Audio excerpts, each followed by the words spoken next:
Hallelujah. फिर एक बार मैं प्रभु का धन्यवाद देता हूँ। प्रभु यीशु के मधुर और मीठे नाम से आप सब लोगों को जय मसीह की। आप लोग कैसे हैं? फिर एक बार हमारे YouTube चैनल में आप सब लोगों का स्वागत करते हैं। फिर एक बार आज कुछ देर तक परमेश्वर के वचन को सीखने के लिए प्रभु ने मौका दिया। हम सब लोग प्रभु के वचन में प्रभु का सच्चाई को हम समझने के लिए वचनों के द्वारा हम थोड़ा सीखेंगे, अध्ययन करेंगे। आइए मेरे प्रियो, सबसे पहले हम छोटी प्रार्थना करते हैं। धन्यवाद देते सर्वशक्तिमान पिता परमेश्वर, इस सुंदर अवसर के लिए हम आपको धन्यवाद देते हैं, जिससे कि प्रभु आपकी शिक्षाओं को प्राप्त करने के लिए आप हमें प्रभु सिखाते हो अपने आत्मा के द्वारा, पवित्र आत्मा के द्वारा, ताकि प्रभु हम सीख समझ करके प्रभु आगे बढ़ने के लिए, आपकी इच्छाओं को पूरा करने के लिए हमें सहायता कीजिए। इस समय प्रभु आपका वचन को लेकर प्रभु आए हैं। आपका वचनों के द्वारा हमसे बोलिए, बातचीत कीजिए, अपने दास को इस्तेमाल कीजिए। उनके मुंह से निकलने वाला हर एक शब्द जो आपकी ओर से होने पाए, सुनने वाले के कान खुल जाए, हृदय खुल जाए, वे प्रभु वचन के द्वारा सीख समझ करके आगे बढ़ने पाए। ऐसे आशीष हम सबके ऊपर दीजिएगा। प्रभु हम आपको धन्यवाद देते हुए प्रार्थना प्रभु यीशु के पवित्र पाक नाम से इस दुआ को करते हैं। सुनिए और बड़ी दया से ग्रहण कीजिए स्वर्गीय पिता, आमीन। हालेलुया। तो मेरे प्रियो, आइए आज एक और विषय में हम आए हैं। इस समय प्रभु भोज के नियम। बहुत सारे जो लोग आज प्रभु भोज के बारे में पूछते हैं, प्रभु भोज किसे लेना चाहिए, कैसे लेना चाहिए, इसका नियम कानून क्या है, बाइबल हमें क्या सिखाती है, इसके बारे में थोड़ा चिंतन मनन करेंगे। मेरे प्रियो, प्रभु भोज के बारे में हमें सीखना बहुत ही जरूरी है। बहुत सारे जो लोग आज नाना प्रकार के उलझन में फंसे हुए हैं, बहुत सारे जो लोग अपने आप को सिद्ध करना चाहते हैं कि ये सही है, वो गलत है, वो गलत है, वे सही है। तो आज इसी के विषय में हम कुछ देर तक परमेश्वर के वचन को सीखेंगे। आज विषय है प्रभु भोज के नियम। इसमें 6 पॉइंट है। पहला, कौन लेना चाहिए, प्रभु भोज कौन लेना चाहिए।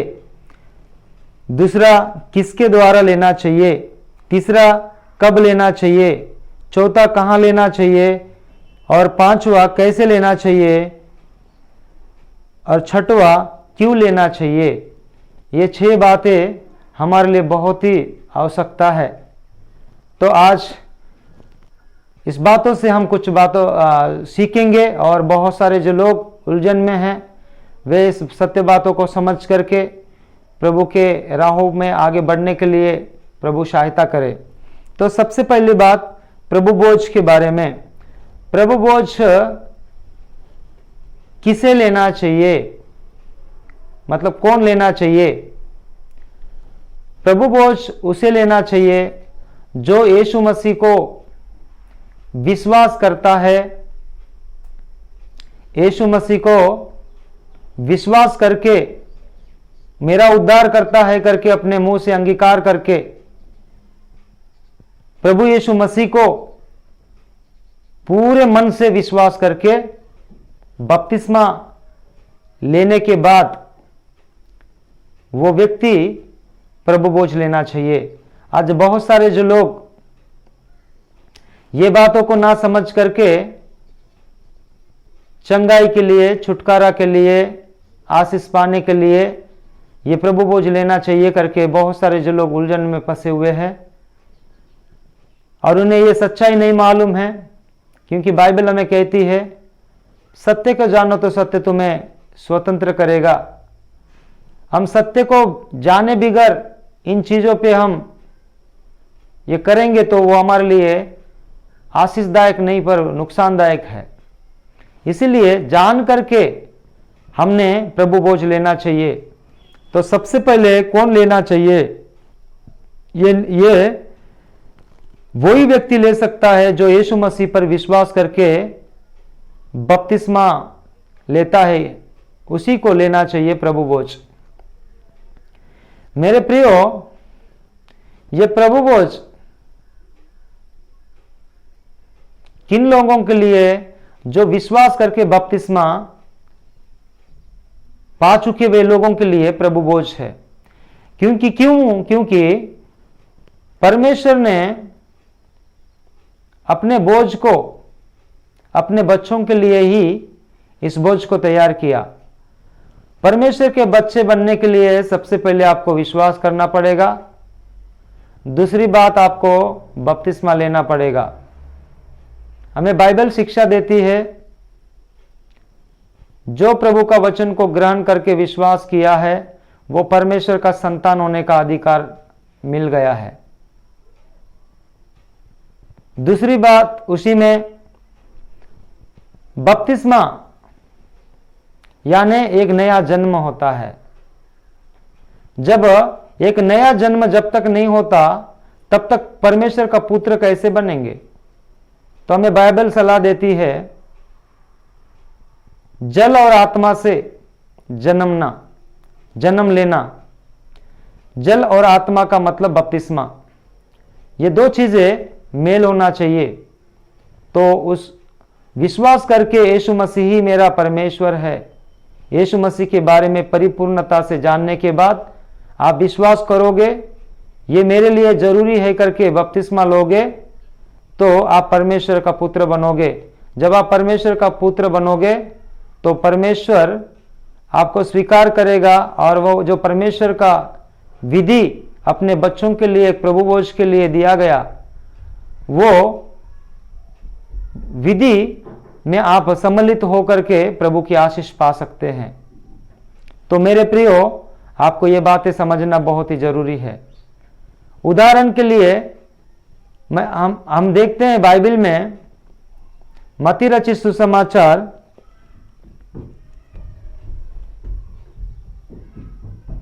15 अध्याय 21 से लेकर 26 में लिखा हुआ है, जब सूर और सैदा प्रदेश में प्रभु यीशु मसीह प्रचार करने के लिए जब गया, वहां पर एक कानान स्त्री जिसकी बेटी दुष्टात्मा के पकड़ा हुआ वो बेटी को बहुत सता रहा था। यीशु मसीह के बारे में सुनने के बाद यीशु मसीह का पीछा करके प्रभु को चिल्लाती हुए कहती है, प्रभु मुझ पर दया कर। प्रभु यीशु मसीह कोई उत्तर नहीं दिया, आगे बढ़ते चले गया अपने चेलों के साथ में। पर फिर से वो बेटी जो कानान स्त्री प्रभु के पीछा करना नहीं छोड़ी। इसके बाद में चेले लोग कहें ये हमें पीछा कर रहे हैं प्रभु करके, पर वहां पर क्या हुआ? प्रभु ने एक बात कही, मैं अपने बच्चों के रोटी कुत्ते के आगे कैसे देऊं करके ऐसा बोल प्रभु यीशु मसीह कहता है। पर उस समय में वो स्त्री कहती है, क्या प्रभु जो बच्चे मेज पर जब खाते हैं नीचे गिर जाते टुकड़े वो भी तो कुत्ते खाते हैं? ऐसे करके उन्होंने कही। इसके बाद में प्रभु यीशु मसीह कहता है, बेटी तेरी विश्वास बहुत बड़ी है। ये बातें मैं आपको क्यों बता रहा हूं? प्रभु यीशु मसीह ने कहा है बच्चों की रोटी कुत्ते के आगे डालना उचित नहीं करके बोला। बच्चे की रोटी मतलब बच्चों के लिए परमेश्वर अब रोटी लाया, वो और किसी के लिए नहीं। इस बात को वहां पर हम देखते हैं। अब बच्चों के लिए ही वो रोटी चाहिए, तो सबसे पहले रोटी खाना है तो बच्चे बनना पड़ेगा। तो वो स्त्री, कानान स्त्री, प्रभु यीशु मसीह का जो जवाब सुनने के बाद में उन्होंने कहा, हे प्रभु, जब अपने बच्चे मेज पर खाते तो उनके टुकड़े जो नीचे गिर जाते हैं उसे कुत्ते तो भी खा सकते हैं। तब उन्होंने कहा, तेरा विश्वास बहुत बड़ा है। विश्वास बड़ा है, इसका मतलब प्रभु यीशु मसीह पर वो भी स्त्री विश्वास की, इसका मतलब वो भी बेटी परमेश्वर की बेटी बन गई। हालेलुया। और प्रभु ने कहा, जैसा तू चाहता है तेरे लिए वैसा हो। उसी समय में जाकर उसकी बेटी जो दुष्ट आत्मा की ग्रस्तित थी वो अच्छी हो गई। मेरे प्रियो, आप और मुझको, हम सबको यीशु मसीह पर भरोसा करके जो बपतिस्मा ले लेता है वो परमेश्वर का बेटा और बेटी बन जाते हैं। जब इस बोझ में सम्मिलित होने में दिक्कत नहीं होना चाहिए। ये पहली बात है। किसको कौन लेना चाहिए, किसको लेना चाहिए, इसका मतलब यीशु मसीह पर विश्वास करके, यीशु मसीह पर विश्वास करके बपतिस्मा लेने वाला हर बेटा बेटी इस बोझ में सम्मिलित हो सकते हैं। पहली बात है। हम अगर पुराना नियम में देखेंगे तो इसको एक पशु शरीक पसह का पर्व करके हम देखिएगा। निर्गमन के पुस्तक उसके 12 अध्याय 44 वचन को मैं पढ़ता हूं।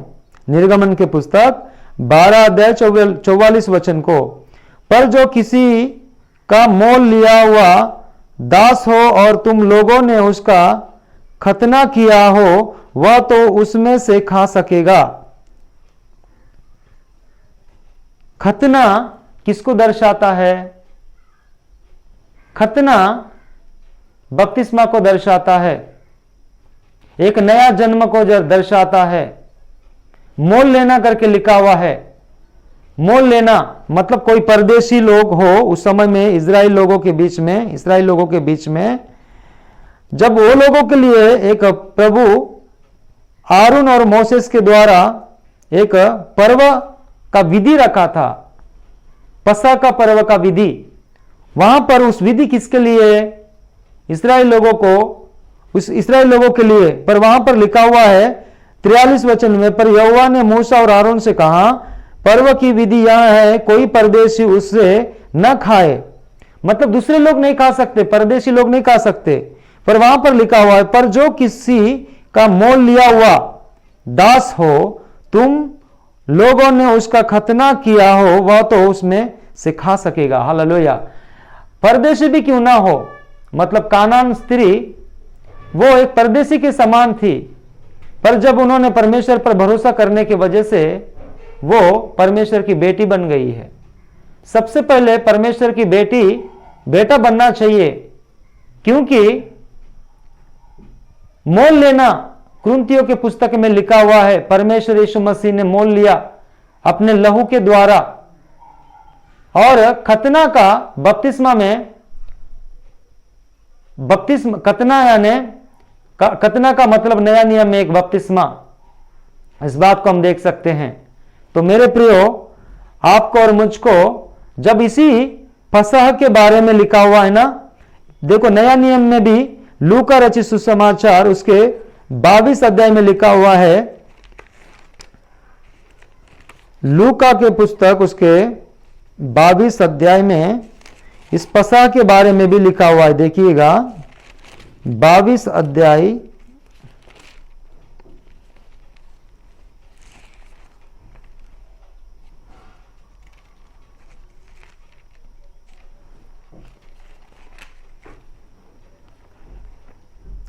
14 वचन को मैं पढ़ता हूं। उस घड़ी आ पहुंची तो वह प्रेरितों के साथ भोजन करने बैठा और उसने उनसे कहा, मुझे बड़ी लालसा थी कि दुख भोगने से पहले यह पसा तुम्हारे साथ खाऊं।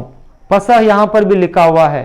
पुराना नियम से ये चलते आ रहे हैं। इस्राएल लोगों के लिए परमेश्वर ने एक पसा का पर्व रखा था, वहां पर बलि पशु का मांस खाए। तो मेरे प्रियो, बलि पशु आज प्रभु यीशु मसीह ही अपने शरीर को बलिदान करके वो अपने मांस को देह के रूप में जो हमें दे रहे हैं, उसका देह एक मांस जो हमारे लिए खाने के लिए उचित है, पर वो दूसरे लोग नहीं खा सकते। जो प्रभु यीशु मसीह पर विश्वास करके बपतिस्मा लिया हो वो उसी के लिए है वो, और दूसरे लोग इसमें सम्मिलित नहीं हो सकते। तो अगर सम्मिलित होना है तो सबसे पहले आपको क्या करना चाहिए? मोल लेना चाहिए, खतना कराना चाहिए। पुराना नियम का है। अब यहां पर पहले सबसे पहले नया नियम में विश्वास करना है, इसके बाद में बपतिस्मा लेना है। आप जब ऐसा करते हो तो तभी आप इस प्रभु भोज में सम्मिलित हो सकते हैं। हालेलुया। ये पहली बात है जो कौन लेना चाहिए, तो आपको जवाब मिला होगा, क्योंकि यीशु मसीह पर विश्वास करके बपतिस्मा लेने वाला हर एक बेटा बेटी और प्रभु यीशु मसीह का बेटा बेटी बनता है। उसी को हक है जो प्रभु यीशु मसीह जो बोझ तैयार किया उस बोझ में सम्मिलित होकर के उस रोटी और अपना लहू पी सकते हैं। ये पहली बात है। दूसरी बात यह है किसके द्वारा लेना चाहिए। अब यह किसके द्वारा लेना चाहिए? बहुत सारे जो आज मैं देखता हूं इस क्षेत्र में कईयों के लोग जिन्हें प्रभु का कुछ भी ज्ञान नहीं है, जो बाइबल नहीं पढ़ते, पढ़ने तक नहीं जानते हैं, वे लोग भी बपतिस्मा दे रहे हैं और साथ साथ में कोई भी शिक्षा नहीं है, बस डुबा के पानी में उठा रहे हैं। कोई शिक्षा नहीं, लेने वालों को कोई क्या शिक्षा देना चाहिए, उसे कैसे समझाना चाहिए, ना कुछ समझा करके जो बोले वही लोग।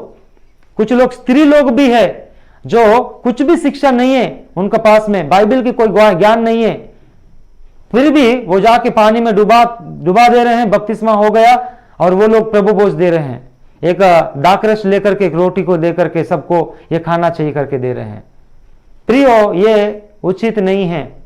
बाइबल में हमें देखते हैं सबसे पहले ये पर्व किसके द्वारा, पसह का पर्व किसके द्वारा दिया गया? मूसा के द्वारा, आरून के द्वारा। तो मेरे प्रियो, एक परमेश्वर ने प्रतिष्ठा के रूप में उनको अलग किया हुआ प्रभु के दास लोग हैं, जो भी मिनिस्ट्री में रहते हैं, और वो इंडिपेंडेंट भी क्यों ना हो, पर सबसे पहले एक जो परमेश्वर का वचन को विश्वास करके वचन के अनुसार चलने वाले, वचन को मान करके शिक्षाओं में लोगों को दे करके, उन्हें छिता करके दे करके देने वाले प्रभु के कुछ बहुत सारे अच्छे प्रतिष्ठित दास लोग हैं, और प्रभु ने उन लोगों को चुन लिया हो, वे लोगों के द्वारा ही प्रभु भोज ले सकते हैं। हालेलुया। जिसके हाथ से बोलने से उसके हाथ से आपको लेना उचित नहीं है। लॉकडाउन के समय में बहुत सारे जो लोग विश्वासी लोग ही जाकर के, उनको कुछ भी नहीं मालूम, बस चर्च में वो रोटी तोड़ते थे, वो रोटी देते थे, दाखरस देते थे, हमको भी ऐसा लेना चाहिए करके घर में बैठ करके रोटी बना करके और दाखरस ला करके पीते थे और उसको खाते थे। कोई वचन का अभ्यास नहीं है, तो ये उचित नहीं है मेरे प्रियो ऐसे करना। इसलिए परमेश्वर के चुने हुए दास लोग हैं, प्रभु का सेवकाई में है, और उन्हीं के हाथ के द्वारा हमको प्रभु भोज लेना चाहिए। ये दूसरी बात। तीसरी बात है कब लेना चाहिए। बहुत सारे जो लोग हैं, अभी भी हम देखते पुराना नया नियम में, जब प्रभु यीशु मसीह के जो एक प्रभु के चेले लोग थे, 12 लोग, 70, 120 इस टाइप के होकर के वे लोग पर 3000, 5000 करते बढ़ते चले गए। उस समय में बोलते, वहां पर लिखा हुआ है, प्रतिरोज भी वो लेते थे, रोटी तोड़ते थे। पर कुछ दिन के बाद में ऐसा बढ़ते बढ़ते चले गया, ज्यादा से ज्यादा, फिर वो बहुत सारे जो लोग बढ़ने लगे। मेरे प्रियो, इसके बाद में क्या हुआ अगर हम देखते हैं, आज ऐसे भी कुछ लोग हैं, प्रभु यीशु मसीह जिस रात वह पकड़वाया गया, रोटी ली और उनको खाने के लिए दे दिया, तो कुछ ऐसे भी लोग हैं केवल रात में ही प्रभु भोज देना चाहिए, दिन में देंगे तो वो वचन का विरोध है करके मानने वाले भी बहुत सारे जो लोग हैं। तो मैं आपको बताना चाहता हूं प्रियो, इस सच्चाई को आप जानिए। देखिए, प्रभु यीशु मसीह को जो रात में ही प्रभु भोज उन लोगों को दिया, इसका मतलब यह नहीं है कि हम दिन में नहीं दे सकते। पर समय यह नहीं है कि आप दिन में दे रहे हैं या रात में दे रहे हैं, यह विशेषता नहीं है। विशेषता क्या है, प्रभु भोज क्या है, इस बात को समझना चाहिए। अब वहां पर बहुत सारे जो लोग रात में लेने वाले हैं और दिन में लेंगे तो, और दिन में लेने वाले जो लोग हैं, जो दिन में देते हैं लेते हैं, वे लोगों के विरोध करते वचन के अनुसार नहीं है करके बोलते हैं। पर मेरे प्रियो, आपको पता होना चाहिए, हमारा भारत देश स्वतंत्र कब हुआ है? हमारा भारत देश 15 अगस्त 1947 में स्वतंत्र हुआ है। कब हुआ बोलेंगे तो रात में हुआ है, रात में हुआ है ना। तो फिर झंडा कब फड़काना चाहिए? रात के समय में। फिर क्यों सुबह फड़काते हैं? झंडा क्यों सुबह लहराते हैं? इसका मतलब यह बात नहीं है कि रात में स्वतंत्र हो गए तो रात में ही झंडा फड़काए, पर सुबह झंडा लहराते हैं। मेरे प्रियो, इसी तरह प्रभु यीशु मसीह जब रात में बोझ दिया, इसका मतलब यह नहीं है कि रात में लेना चाहिए और दिन में नहीं लेना चाहिए। हालेलुया। तो इसीलिए मेरे प्रियो, ऐसे भी बहुत सारे जो लोग हैं, अब इसको कब लेना चाहिए तो बहुत सारा उलझन में है लोग।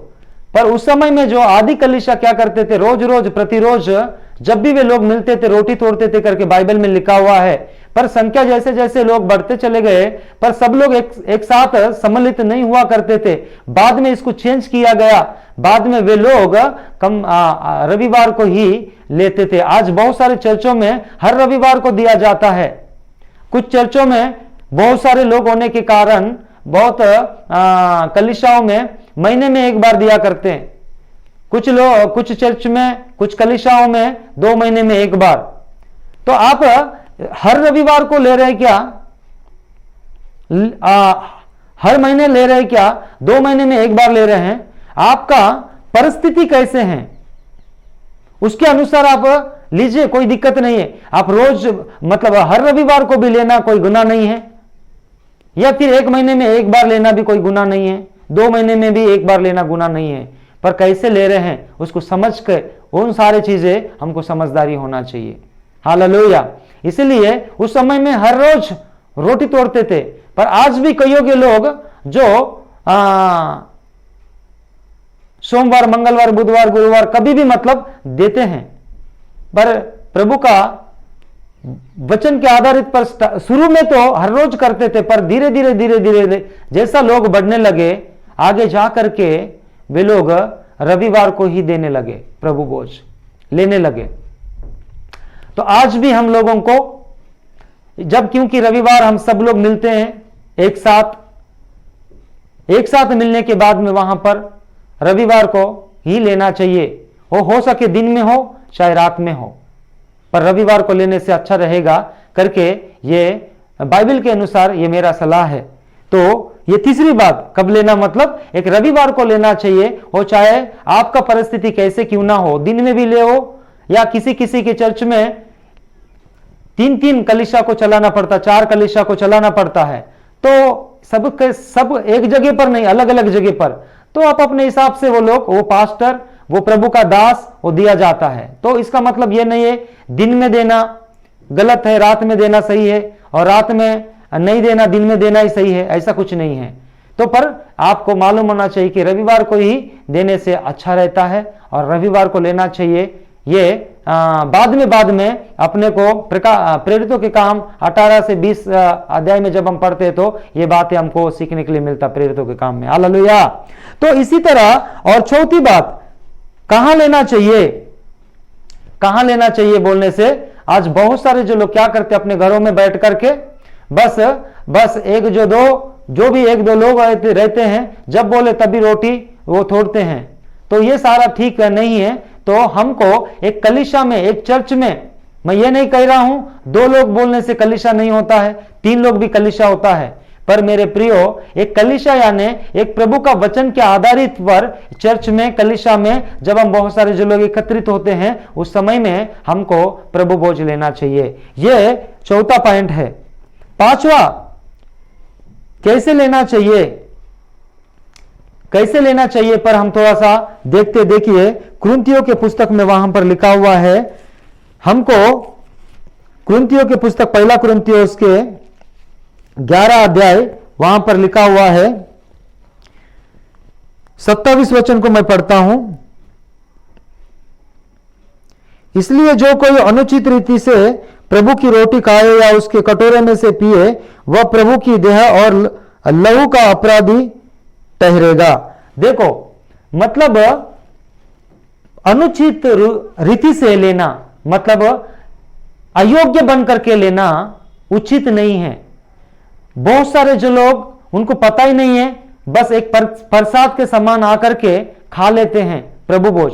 यह ठीक नहीं है, क्योंकि आपको सबसे पहले जानना जरूरी है कि आप योग्य बनना चाहिए, उस लायक बनना चाहिए प्रभु भोज लेने से पहले आप अपने आप को जांचना चाहिए। ये रोटी जो मैं खा रहा हूं ये किस लिए खा रहा हूं, इसके बारे में आपको नॉलेज होना चाहिए। नहीं तो यहां पर क्या है बोले, अपराधी लहू का, परमेश्वर का लहू का, देह का अपराधी हो जाएंगे। और वहां पर लिखा हुआ है 29 वचन में, क्योंकि जो खाते पीते समय प्रभु की देह को न पहचाने वह इस खाने और पीने से उसे अपने ऊपर दंड लाता है। देखो, दंड के कारण भी परमेश्वर प्रभु यीशु मसीह क्या दंड के लिए हमको दे दिया? नहीं मेरे प्रियो, पर हमको ये योग्य बनना चाहिए, जानना चाहिए प्रभु भोज क्या है ना? कैसे लेना चाहिए? जान करके लेना चाहिए प्रभु भोज क्या है, मैं इसे ले सकता हूं क्या, मैं इसका योग्य हूं क्या। अपने आप को भक्ति के साथ, भय के साथ प्रभु के पास में आकर के इस बोझ में सम्मिलित होना चाहिए, लेना चाहिए। किसे? वही जो लोग प्रभु यीशु मसीह का बोझ को सबसे पहले जान करके योग्यता बन करके लेना चाहिए, अयोग्यता से नहीं लेना चाहिए, क्योंकि अयोग्यता से लेने से अपने आप को अपने ऊपर में दंड की जो दंड लाता है करके लिखा हुआ है। हालेलुया। इसलिए प्रियो आपको जानना चाहिए। और आखिरी में अब इस समय में छठवीं बात, क्यों लेना चाहिए? क्योंकि इसलिए लेना चाहिए, हमें बाइबल सिखाती है। यूहन्ना रचित सुसमाचार उसके 6वां अध्याय में हम देखते हैं, यूहन्ना का 6वां अध्याय, वहां पर लिखा हुआ है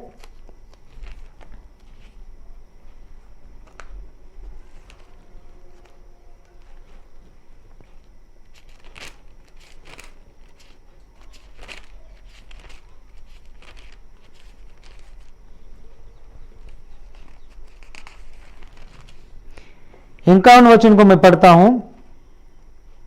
जीवन की रोटी जो स्वर्ग से उतरी मैं हूं, यदि कोई इस रोटी में से खाए तो सर्वदा जीवित रहेगा। हालेलुया। इस रोटी को खाने से सर्वदा जीवित रहेगा। इसलिए यह परमेश्वर का बहुत बड़ा आदेश है, यह प्रभु का जो एक विधि विधान है जो परमेश्वर ने दिया है अपने बच्चों के लिए, क्योंकि ये इसको खाने से हम सर्वदा जीवित रहेंगे। इसलिए हमको इसको खाना चाहिए। क्यों खाना चाहिए? मतलब हम सर्वदा जीवित रहने के लिए खाना चाहिए। हालेलुया। तो मेरे प्रियो, आपको इससे फायदा है, आपको आशीष है, क्योंकि परमेश्वर ने आशीष के लिए ये रोटी तोड़ के दे दी करके वचन में हम देखते हैं।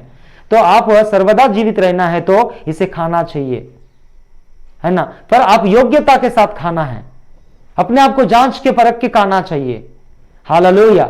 इसलिए मेरे प्रियो, मैं आपको बताना चाहता हूं, आज कई जो लोग हैं जो अयोग्यता से खाते हैं, गुटखे खाते, तंबाकू, बीड़ी, सिगरेट, जो झूठ बोल करके अनेक प्रकार की चीजों को लेकर के गाली गलौज करके, इन चीजों को अपने आप को पश्चाताप ना करके आके प्रसाद के समान खाएंगे तो हमें चंगाई मिलेगा, छुटकारा मिलेगा, आशीष मिलेगा करके इस रीति से इस प्रभु भोज में लेते हैं, पर वो उनके लिए आशीष नहीं बल्कि एक श्राप का कारण हो जाता है, क्योंकि दंड लाता है करके ऐसा लिखा हुआ है। जो अनुचित रीति से लेगा, अयोग्यता से लेगा, तो आपको योग्य बनना चाहिए। तो योग्य बनकर लेोगे तो आप परमेश्वर का वचन के अनुसार सर्वदा जीवित रहोगे करके लिखा हुआ है। मेरे प्रियो, आज इसको लेना चाहिए। तो इसमें एक और बात है, बाइबल में हमें देखने के लिए मिलता है। जब इसको लेने के बाद में बाइबल में हमें सीखने के लिए मिलता है 26 वचन में, क्योंकि जब कभी तुम यह रोटी खाते और इस कटोरे में से पीते हो तो प्रभु की मृत्यु को जब तक वह न आए प्रचार करते हो। हालेलुया। तो अब इस रोटी को खाने के बाद में प्रभु यीशु मसीह इस संसार से जाते वक्त में उन्होंने एक आश्वासन देकर चले गया है, मैं जाऊंगा अपने पिता के यहां जगह बनाकर फिर से आ जाऊंगा, जहां मैं रहूंगा वहां तुम लोग रहोगे, मैं तुम्हें लेने के लिए फिर से आऊंगा करके प्रभु यीशु ने कहा है। अब प्रभु यीशु मसीह द्वितीय आगमन जब आ जाएगा तो इसके बाद में हम सब लोगों को, प्रभु यीशु मसीह के बच्चों को अपने पास ले जाएगा। तो प्रभु यीशु मसीह आते तक इसको क्या करना चाहिए? जितने लोग खाते हैं इस प्रभु भोज को, तो उन लोग क्या करना चाहिए? प्रभु को प्रचार करना चाहिए। क्या प्रचार करना चाहिए? यही प्रचार करना चाहिए कि यीशु मसीह ही एकमात्र सच्चा परमेश्वर है। यीशु मसीह के बारे में समझाना है, यीशु मसीह के बारे में बताना, गवाही देना है, उसके जन्म की, उसके मृत्यु की, उसकी पुनरुत्थान की। क्योंकि यीशु मसीह आपके लिए, मेरे लिए वो अपना उसका मांस, उसका शरीर एक मांस के रूप में, एक रोटी के रूप में बताया गया। इसे खाना चाहिए। उसकी जो लहू है, उसकी जो लहू जो हमारे पापों की क्षमा के लिए, उसे पीना चाहिए।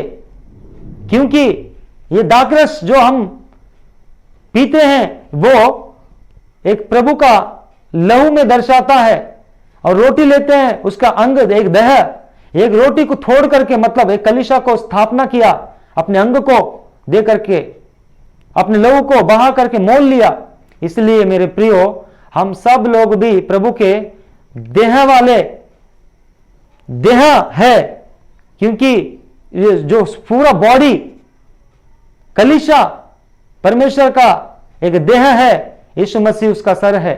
इसलिए मेरे प्रियो, हम सब लोग भी एक ही रोटी को खाते हैं, लहू पीते हैं, तो हम उसको याद करना चाहिए कि प्रभु यीशु मसीह कलवरी क्रूस पर अपने देह को इतना तकलीफ उठा करके छोड़ दिया। वो रोटी को खाते वक्त में हमको पहचान लेना चाहिए। और लहू जो एक एक नस नस का पूरा एक लहू हमारे लिए बहा दिया, जिसके वजह से हमारे गुनाहों को क्षमा मिली, प्राप्त हमारे पापों को क्षमा मिली।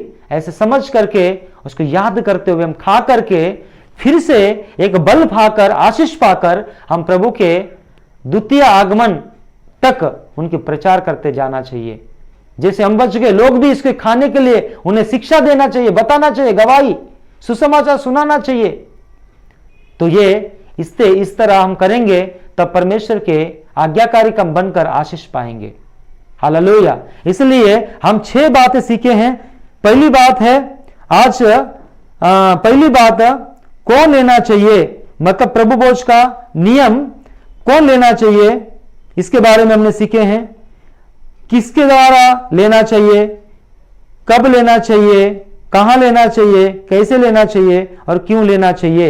ये 6 बातें भी हमें सीखने के लिए मिला है। ये 6 बातों को हमने ध्यान में रखते हुए हम प्रभु भोज लेंगे तो प्रभु हमें बहुत आशीष देगा। मैं आशा करता हूं आज का वचन के द्वारा प्रभु आपको सिखाया, आशीष देगा, आपको आगे बढ़ाएगा। और आप भी जो ये बात अभी तक आपने नहीं सुने होंगे, आप इस बातों को सुन करके इस नियमों को फॉलो करो, और जो लोगों को नहीं मालूम उन्हें भी बताओ, ताकि वे लोग भी इस नियमों को फॉलो करके प्रभु भोज लेंगे तो सर्वदा प्रभु के लिए जीते रहेंगे। प्रभु का धन्यवाद करता हूं। इस वचन के द्वारा प्रभु आप सब लोगों को आशीष दे। आमीन। आइए हम छोटी सी प्रार्थना करते। धन्यवाद देते सर्वशक्तिमान हमारे जीवित पिता परमेश्वर, आज के प्रभु भोज के नियम के बारे में जो प्रभु 6 बातें प्रभु जो सीखने के लिए मिला है, जितने भी लोग आज इस 6 बातों को सीखेंगे, सुने हैं, उनके जीवन में प्रभु ये बातें के द्वारा उन्हें आशीष मिले, वो लोग भी इस नियमों को फॉलो करके आपके राहों पर चलकर आशीष पाए। आज बहुत सारे जो लोग उलझन में हैं प्रभु, नाना प्रकार के डाउट में हैं प्रभु, आज इस प्रभु भोज के बारे में वे लोग जान करके सही रीति से, सही भक्ति और भय के साथ आपके नियम के अनुसार इस प्रभु भोज में सम्मिलित होकर के आशीष पाने के लिए आपकी पवित्र आत्मा हमारे बीच में कार्य कीजिए। जितने लोग सुन रहे हैं प्रभु, वे सबों को तो आशीषों से भर दे। जो लोग भी बीमार में, तकलीफ में, दुखित में, पीड़ित में, समस्या में हैं, मेरे पिता परमेश्वर, वे सब लोग तुझ में आशीष पाकर आगे बढ़ने पाए, आपके वचन की सही शिक्षाओं को प्राप्त करके दिन प्रतिदिन प्रभु तेरे भयभक्ति में आगे बढ़ने के लिए आपकी पवित्र आत्मा उनके बीच में कार्य करे, ऐसी कृपा कीजिए। हम धन्यवाद देते हुए, प्रार्थना सुनने के लिए हम आपको धन्यवाद देते प्रभु। सबको तो आशीषों से भर दे और प्रभु आपके महिमा के लिए आगे बढ़ाइए। प्रार्थना सुनने के लिए धन्यवाद देते हुए प्रभु यीशु के नाम से इस दुआ को करते सुनिए और बड़ी दया से ग्रहण कीजिए स्वर्गीय पिता। आमीन, आमीन, आमीन।